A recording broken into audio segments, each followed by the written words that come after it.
Welcome to a new edition of the Neon Jazz interview series with Swiss drummer and percussionist Florian Arbenz on the 2022 CD Conversation number 4, Vulcanized. This was the fourth in a series of albums that was prompted by the pandemic. He has ultimately set out to document 12 conversations with musicians invited into his Basel, Switzerland recording studio. It's a great musical story of conversations. We cover this, COVID life, and the future as the world begins to open up a bit more. Enjoy. Hey, Joe. How are you? Hey, I'm good. How's it going? Yeah, everything fine. You too? Yeah. We're making it through day by day. Oh, yeah. Same here. Wow. Crazy times, no? Man, it's weird. It's just, how's everything going in Switzerland with COVID and just everything that's been happening? Yeah, I mean, right now, everything is opening up again. Restrictions are, it's everything kind of going back to normal.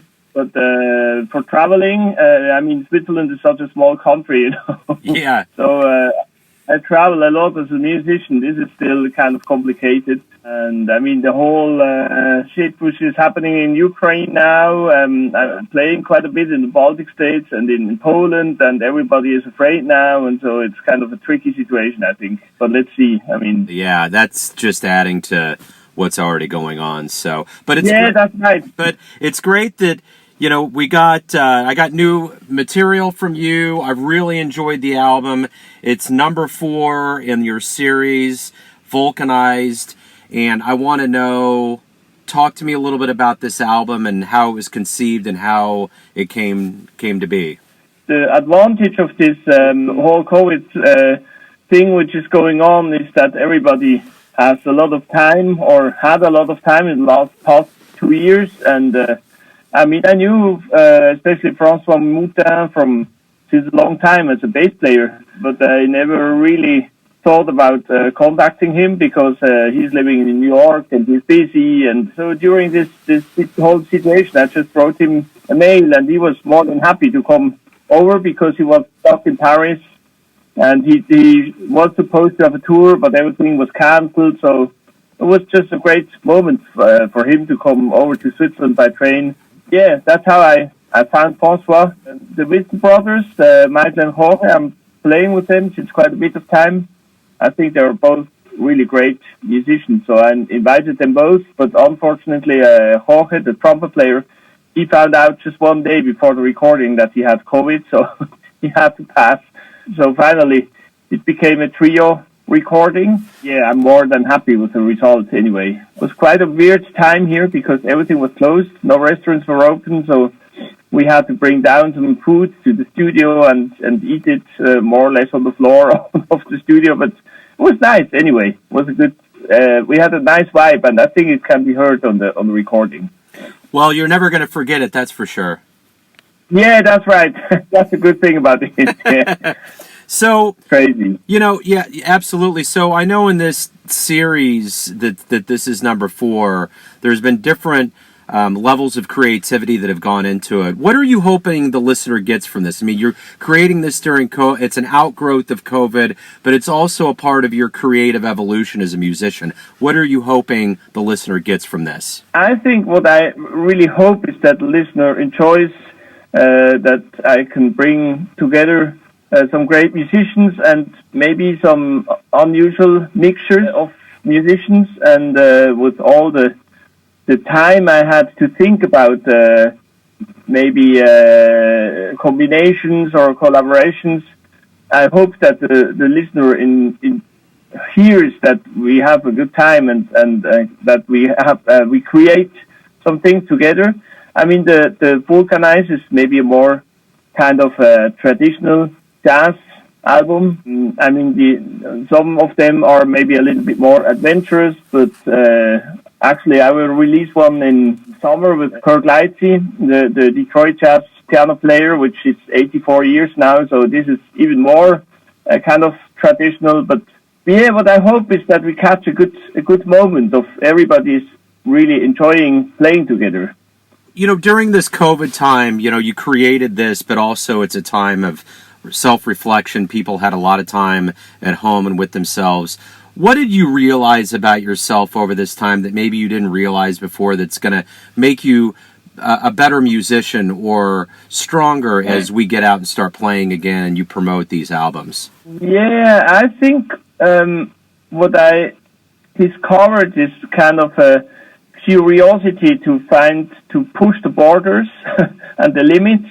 I think this made me quite a bit stronger. I took a lot of risks with all of those recordings. I mean, like François, I never played with him before, or in the first conversation, it's just guitar, trumpet, and drums without bass player.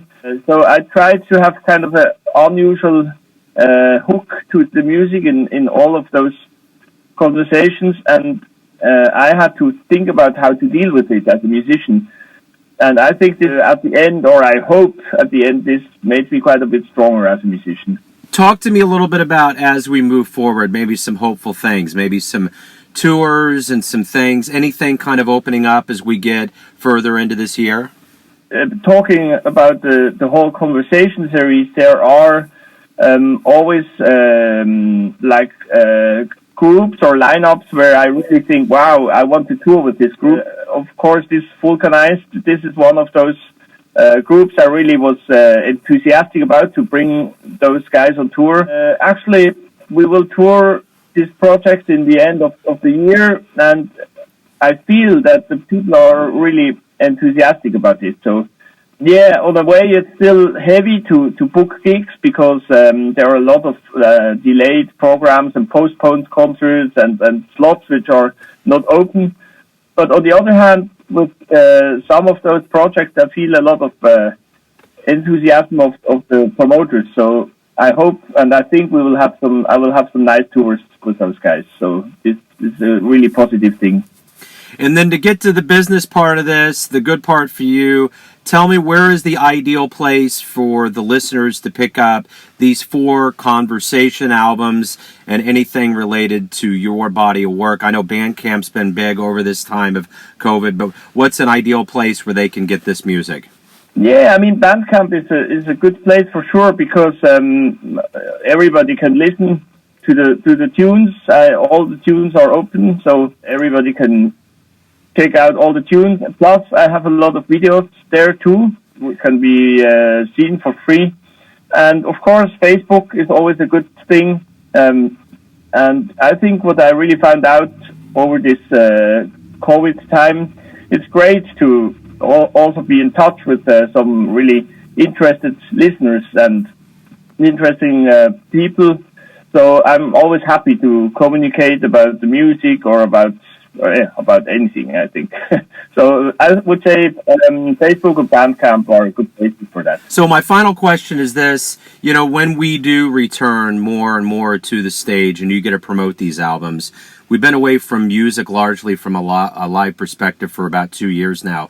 What do you hope we all, both musician and the audience, collectively realize about the true power of live music? I don't know how you felt, but in this time, when we had a gig, when we finally had a gig which was not online, I toured a project of mine in November with a van in Germany, and I really felt that the musicians, but also the audience, was extremely enthusiastic about being in a live place and being in touch with each other and feel the energy of the live music, but also for us feel the energy of a live audience. So I think for people who are interested in culture and for musicians, we really felt that in our lives at least, it's a crucial thing to meet live and to play live and to be to have an exchange on a live level. I totally agree. I've missed it. I've seen it a little bit here and there, so I'm really excited that you cats get to get back out. You have music coming out, so good luck as we move forward. Thank you for sending the music over. I look forward to profiling it on the show. And again, good luck. Thank you, sir. That's very nice. Thank you. Thanks for listening and tuning in to another Neon Jazz interview, where we give you a bit of insight into the finest cats in Switzerland, Kansas City, and spots all over the world, giving fans all that jazz. Thanks to Florian for his time, music, and cool. If If you want to hear more interviews, go to Famous Interviews with Joe Domino in the iTunes Store.